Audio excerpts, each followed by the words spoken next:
What's good, YouTube? Episode 82 here, back again once again. Today, people, today we are kicking off a brand new series here on the channel. It is our Pokemon Top 5. Now, I know some of you guys are a little befuddled when I say new series here on the channel. Haven't you done Top 5 before, Nappy?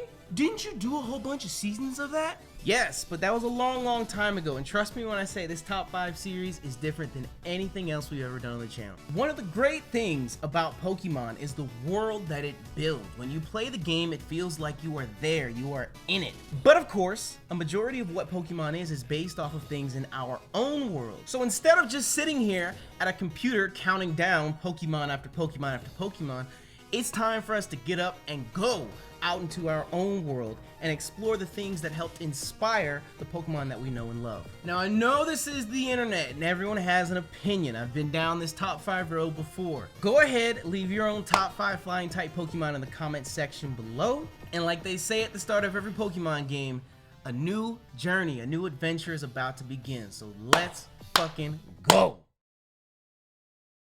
So our first entry on our top 5, we are starting off nice and easy, nice and small. We really want to test the power of the wind, see what these flying types are about.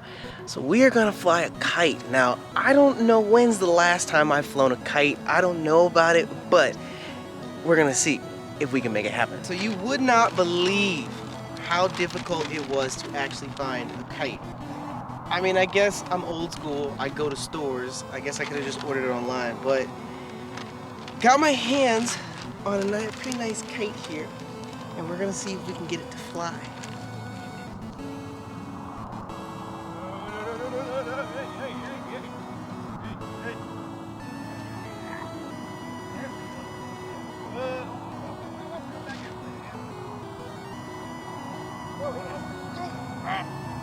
Yes!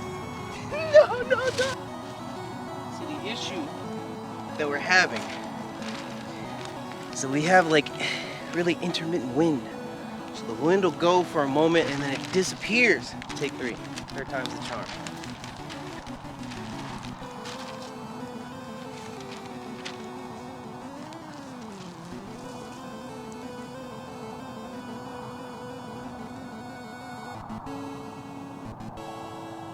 I don't want to jinx it. I don't want to jinx it. Come on, you come go.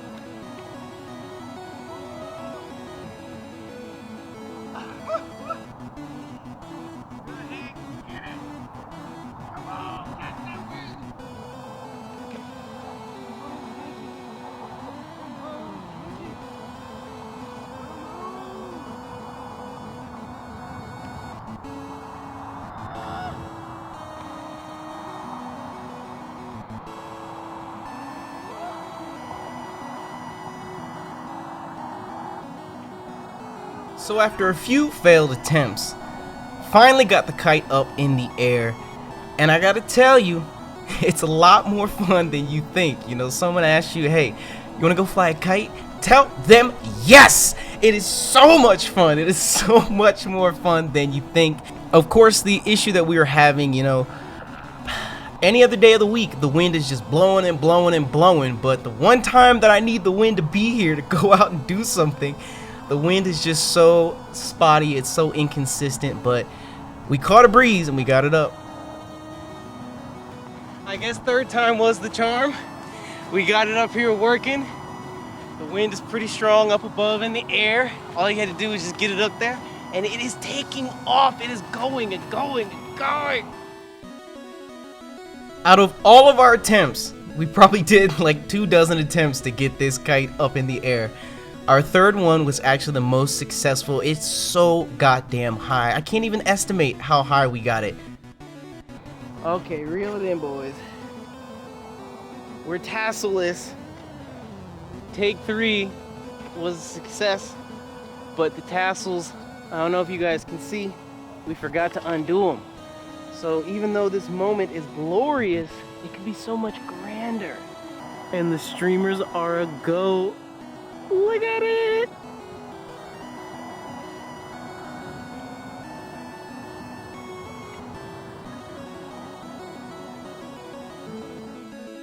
taking off from our number 5th spot, it is the original flying type, or at least for me, Pidgeot. When I sat down to think of which top 5 flying types could make it into this countdown, the first one that came to mind was Pidgeot. I know it only made it to number 5, but there are a lot of other dope flying types too. But Pidgeot always holds a place in my heart. Whenever I think of my original playthroughs through Pokemon Yellow, Pokemon Blue, the team was always Blastoise. We scooped up a Doug trio from Diglett's Tunnel before we took on Surge, and Pidgeot. That was always the two, well, a Pidgey at least, but that was always the 3 that I had on the squad. The other 3 team members varied through every playthrough, but Pidgeot was always a must pick. It's the original OG, original OG flying type bird. And let's not forget about how majestic its mega evolution is. Can we just for a second? That's a big ass bird everybody is eating. Now I know competitively Pidgeot does get outclassed by some of the birds that have come after it, but Pidgeot forever and always will hold a special place in my heart. There is nothing like the original. There's nothing like Gen 1. Pidgeot's just original. It's OG. Did I mention it's original? Did I mention it's OG? It's just dope. Like, I love Pidgeot. With Pidgeot on our countdown already, flying kites was not enough to truly experience the power of the wind. For number 4, we had to take it up a notch.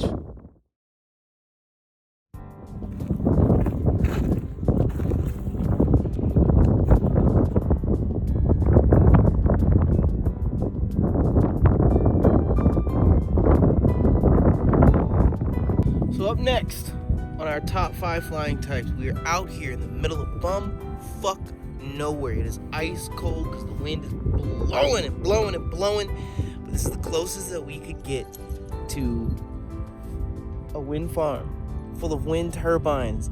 It's a perfect example of how mankind has learned to harness the power of the wind. Anytime one of them Pokemon uses Hurricane or any of them other moves, oh, you better leave. Oh, you know, hey, my Pokemon is KO, knocked out. So windmills have been around for a long time, since about 200 BC, and the first modern wind turbine was built in the 1940s.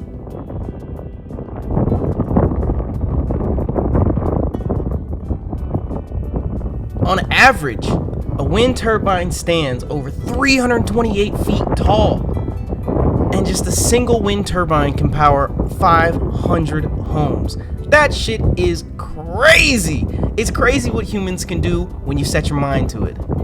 Now, by my count, the blade passes by the pole that it's on like every 2 seconds. And trust me when I say these motherfuckers are huge, so you know they are spinning and spinning and spinning. Without a little bit of a hike to get up there, I mean, I guess this isn't really like an attraction open to the public or anything like that, but whew, it took us a bit to get out here too. It's literally in the middle of nowhere. I mean, look at this, 360. There is nothing out here.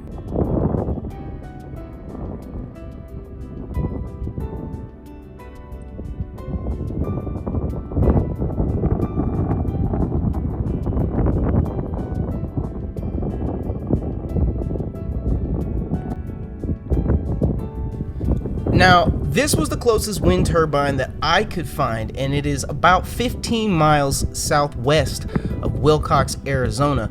Even though Arizona gets a lot of its wind energy or wind power from New Mexico, crazy enough. I have to get the fuck out of here. It's so cool. It's super dope to see such incredible marvels, like man-made marvels. Like I said, it's harnessing the power of the wind, but my hands are literally frigid. I can't even click buttons to click record and stop record. It's so cold. Oh my god. These are these giant towers with all these wires running on them. And they just continue out as far as the eye can see. Gliding into our number 4 spot on our top 5 flying types, we have the most devilish flying type Pokemon around, one and only Gliscor. Now, can I just say, there are a lot of designs at Game Freak that, you know, you sit there and you look at it and you're like, okay, whatever. Some of them you're like, damn, Someone got paid to do this? And then other times you see a Pokemon that just has such a clearly awesome, knocked out of the park design. Like, whoever at Game Freak designed Gliscor, give them a raise. You did a great job. I don't know who thought of a flying Scorpion. Well, I mean, I guess you'd have to go all the way back to Gen 2 with Gligar. It's pre-evolution, but still, even using that as a base and expanding into what Gliscor is, I'm not even talking like his stats are competitive or movesets or anything like that. Just look at Gliscor.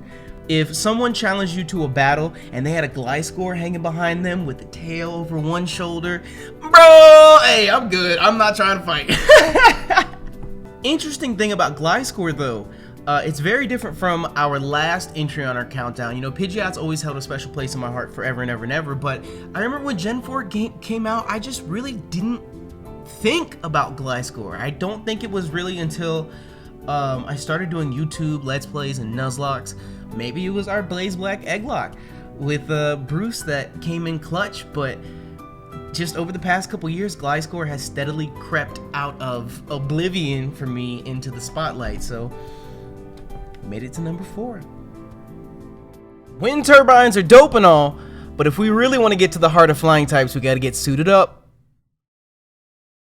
So for number 3 on our top 5 flying types, we are getting ready to get as close as I'm ready to get to the sky. We're doing some indoor skydiving. Let's do it. Look at this. There's just a hole in the ground with a big ass fan. And then look up at the top. Oh. Now before we could dive in, we of course had to get a little bit of training. After that, it's time to get suited up and hop in the tunnel.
Soaring into our number 3 spot this week, we have the crazy silly fuck himself, Archeops.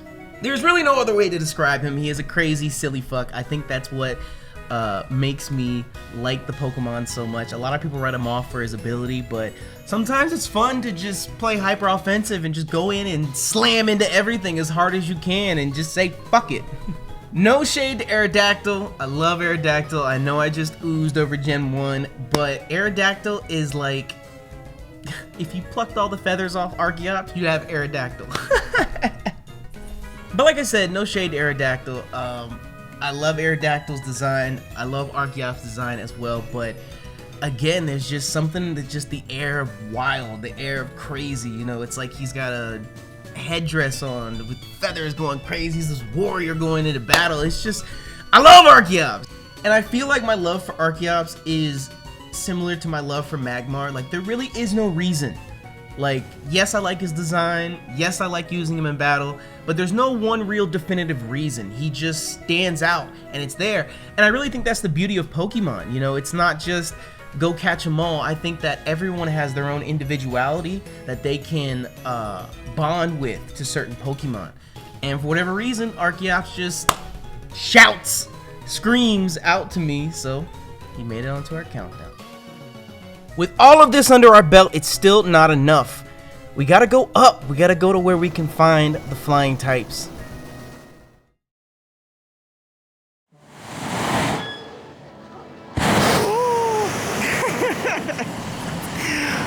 Holy shit. So, I know it's really loud, but for number 2 on our top 5 flying types, guys, we are getting ready to go up in the sky. We are going hot air ballooning. Let's go get them flying types, damn it.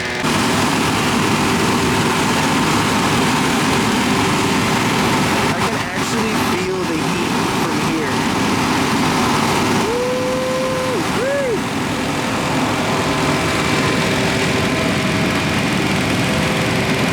Oh my God, it's going up.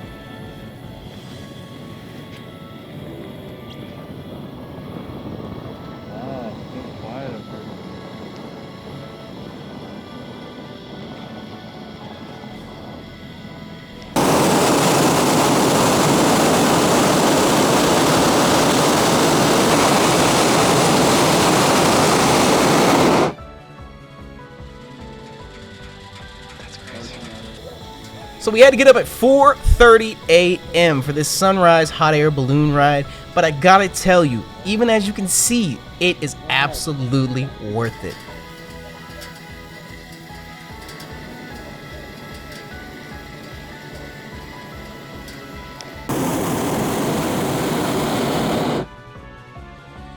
I think it's so neat how we fly above birds that are flying.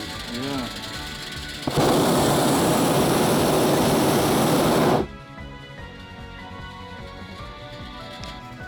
Taking off was a little bit wobbly as we got everybody into the basket, but once we were up in the air, it was smooth sailing the entire time.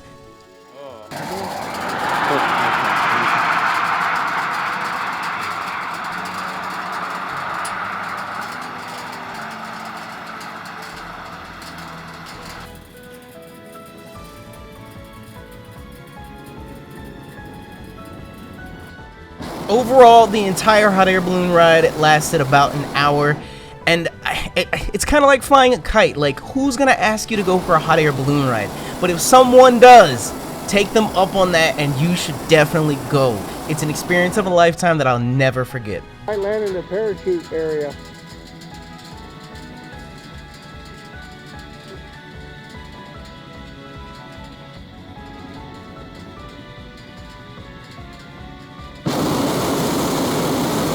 Floating ever so gracefully into our number 2 spot, we have the one and only Jumpluff. Okay, I really like this top 5 because it's almost like we're building as we go. So Jumpluff is very similar to Gliscor. You know, it was this mon that always existed to me forever and ever and ever and ever and ever. But very, very recently, probably most recently, out of everything on this list, Jumpluff has really caught my eye.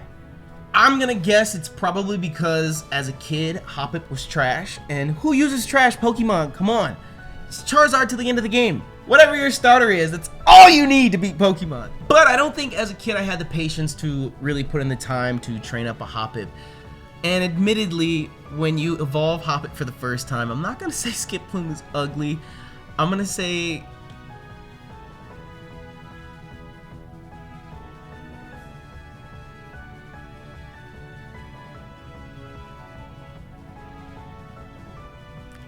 it was disappointing.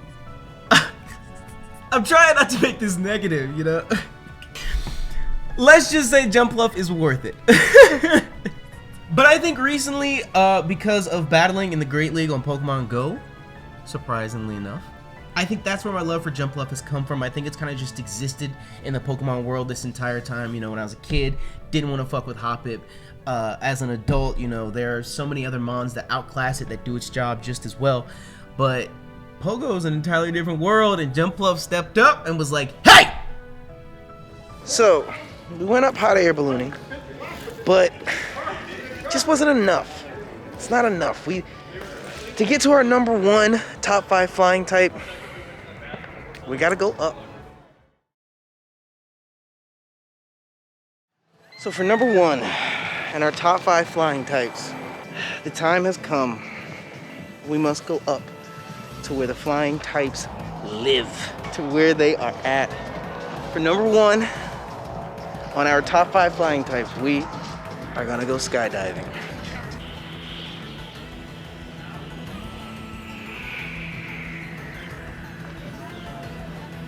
You can hear them land.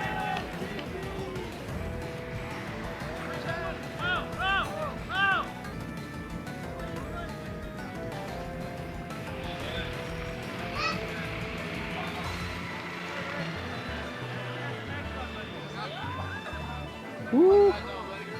Those are solo. Whoa! Solo jumpers. So to answer your question, yes, I was terrified out of my mind to do this, but it's where we gotta go to get to #1 on our top 5 flying type Pokemon. Clean, so clean.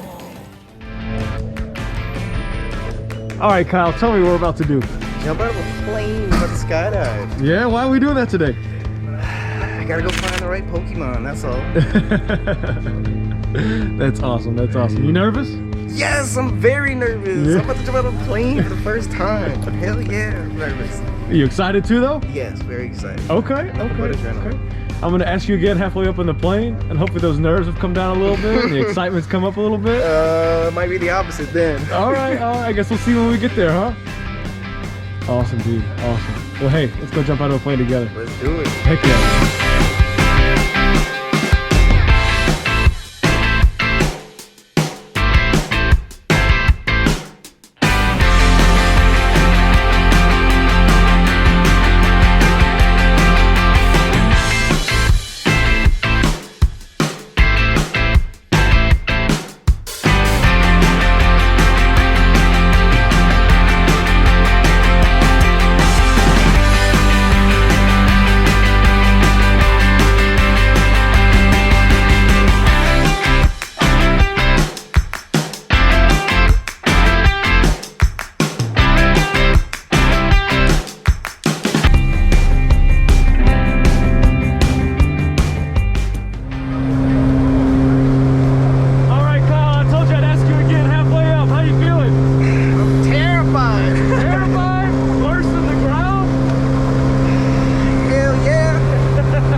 Man, that was crazy. Whew, that was great.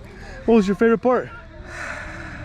Like the first 5 seconds. That was the best part of the entire thing. The free fall was not what I expected it to be at all. It was great. I loved it. I told him the worst part is when you turn the parachute and you speed up. Oh. I don't like the feeling of falling. And when you're that high up, you don't really feel like you're falling. It's kind of just like you're there. Right. Woo! But that was dope. That was really dope. Would you do it again? Not today. Not today. But one day. One day, sure. All right. Hey, thanks for jumping with us, man. Thank you, bro. Great job. Great job. And finally, if you couldn't tell from the music, landing in our #1 spot on our top 5 flying types, it is the head honcho himself. He's died over and over again and been brought back to life. The one and only Rainbow Pokemon, Ho-Oh. So I'm gonna say it. I don't think Ho-Oh gets the credit it deserves. I really don't. I think that a lot of people chose Pokemon Silver when they were kids because Lugia was in the movie, it was everywhere. And I'm not saying that Ho-Oh isn't popular. I just think that Lugia really outshines it in the Pokemon world. But have no fear, oh great one. I am here to represent. Ho-Oh is a badass motherfucker. I'm gonna tell you that right now. When I think of like absolute aggression, Ho-Oh is the first Pokemon that comes to mind. There's no one above it. Like just picture yourself. Close your eyes right now. And you're just walking along the path in the forest, right?